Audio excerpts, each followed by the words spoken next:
కుసిర కట్టి ఊళ్ళోకి వచ్చనమ్మా చాలారి పూలు పెట్టి జాతరులు తెచ్చనమ్మా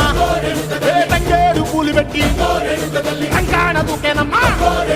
ముక్కు ముక్కెర పెట్టి ముల్లోకాల నెలనమ్మా ముందార చూడంగా మున్నూరు కన్నులమ్మా వెనకాల చూడంగా ఏనూరు కన్నులమ్మా సాధువు సిద్ధులంతా సాగిల బట్టరమ్మా మహారాజు రాజులంతా మొగారిల్లిరమ్మా కోరిక కోరంగా రంగులు పూసినాము ఆశలు తీరంగా ఏసాలు వేసినాము నీకన్నా పెద్ద దిక్కులో కాన ఎక్కడుంది నైవేద్యం ఎట్టంగా మా కాడ ఏమిటుంది మనలన్నీ అలకిచ్చి వరమీయవే తల్లి కన్నా బిడ్డలను కాపాడవే తల్లి